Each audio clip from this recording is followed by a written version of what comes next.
It's time for footy, so if you guys want any FIFA 23 coins, make sure you check out MMOXP.com. Their link is down in the description. They're fast, cheap and reliable, and if you use my code Rema, you can get yourself a lovely 5% discount.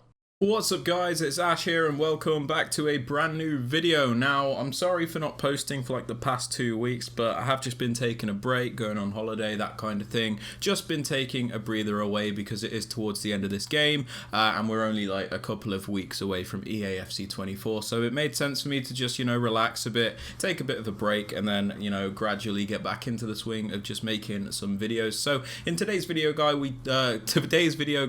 we do have some tactics for the 4-4-2 formation, still one of the best balanced formations in the game. You're probably looking at my team right about now and just thinking, that's a little bit bad, but like I said, I haven't been around much on the game. I've done a few SBCs and played some games, but I haven't been smashing out the 85-10s like a lot of people, so I will try and get a better team for, the end of the game, but, there's no rush. We've got a lot of time with the 85-10 and stuff like that, so yeah, let's get right into the video, guys. Okay then guys, so starting off with the custom tactics. For the defensive style, I do like to have this on balanced. Now, the reason we have this on balanced is because it does give us the best control over our defense. So when we want to press our opponent, we are able to do that and be more aggressive. And then when we want to be a little bit more passive and defend a little bit deeper, we can also do that by having it on balanced as well, because we can drop back and press whenever we want to. Moving on to the defensive width, guys, I have this on 40.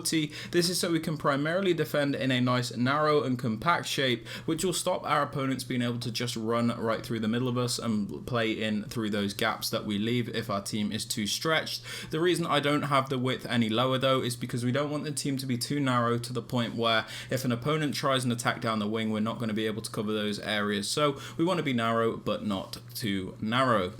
Now moving on to the depth, guys, I have this on 60. This is because I find it to be really balanced, where our defensive line isn't crazy high to the point where if we get through balled, we're going to get destroyed. And on the flip side, it's not too deep to the point where we're always going to be getting pinned back in our own box. So this is just a really nice balance in my opinion, which is why I do like it. You guys can change this if you like. Moving on to build-up play, guys, I do have this on balanced. This is because it allows us to pick and choose when and where we use each form of build-up. So if we want to play it nice and quick, we can do that, and then if we want to slow it down, we can also do that. We have the variety that the other settings will not give us. For example, if we had this on fast build-up, we always have to play quickly. The same way if we're on slow build-up, we always have to play slowly. We can't just randomly switch styles, which is why I do like balanced.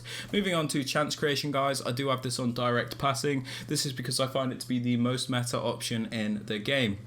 When you have this on direct passing, your attacking players will bunch up against the opposition defenders, making it very easy to do the 1 versus 1 plays where you've isolated a certain defender. Players will also make those extra movements in the box so you can get off the extra pass to guarantee those goals. Direct passing is an absolute must in my opinion. Moving on to the width, guys, I have this on 44. This is so we don't have too much of a narrow attack, because we don't want our players to be like sat on top of each other and there being no space. And on the flip side, we don't want to have the width crazy high to the point where it feels like your players are miles apart and it's hard to play simple passes. Moving on to players in box, guys, we have this on 4. This is so we can get a few players into the box to finish off those chances, but we don't overcommit everybody to the point where if we lose out possession, we're not going to get counter-attacked all the time. As for corners and free kicks, guys, I have these both on 1. There is a set piece routine that I use which requires these to be on 1. There is a link to that in the top right hand corner of the screen if you guys are still interested. Now moving on to the player instructions, guys, on the strikers, I have them on stay central and mixed attack. We have them on stay central because we don't want these players drifting off into the wider areas. They are our strikers, so we do want them to actually be in those central areas where the strikers should be. So stay central is very important in my opinion. And I also have them on mixed attack as opposed to getting behind, because I feel like you get a lot more out of the strikers this way. When you have them on mixed attack, they make more versatile runs, more fluid movements, and it just feels a bit more free flowing swing and attack, which makes it a bit easier for me. If you're one of those people which prefer to have these on getting behind, that is also okay. It is just completely down to preference. Now moving on to the left mid and the right mid guys, I have them on come back on defense, cut inside, get in behind and get into the box for cross. We have them on come back on defense, so they always fulfill their defensive duties and they always sit in the right positions when we don't have the ball. We have them on cut inside to help assist the strikers, which we have on the stay central instructions. So when we have these players on cut inside, they'll make those inverted runs into those narrow spaces to get closer to the strikers.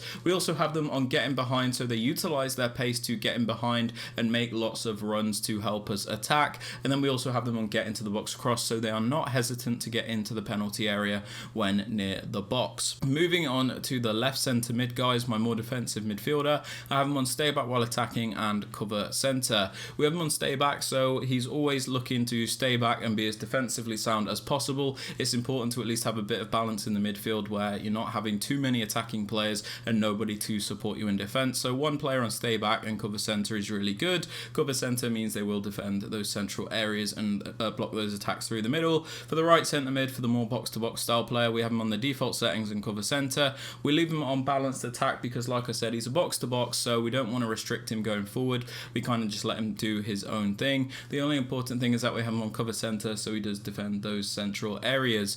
As for the left back guys, my more attacking fullback, I have him on balanced attack and overlap. This is because, like I said, our left mid and right mid, we have them on cut inside, which means they're going to be making runs into narrow areas. So we're going to need somebody to take up those wider positions when we are going forward, which is perfect for the fullbacks as they can make the overlapping runs to go past the left mid and right mid. So overlap and balanced attack on one of the fullbacks is very good as it does give us extra width. For the other fullback, the more defensive one, I have him on stay back and overlap. This is so we always have at least 3 defenders back at a time, but for the same reason as the left back, when we do send him on a run forward, he'll make the overlapping runs to add extra width. As for the centre backs and the keeper guys, these are on the default settings and I do not touch them. But yeah, they are my custom tactics and player instructions for the 4-4-2. If you have enjoyed or found this useful, please be sure to drop this a like. If you're looking forward to seeing some EAFC 24 content when it comes out, please be sure to subscribe as I will be posting a lot of different videos when that game does come out. And don't forget to turn on notifications so you are also notified. And with all that aside guys, I hope you have a great rest of your day and I will catch you all in the next video. Peace out guys.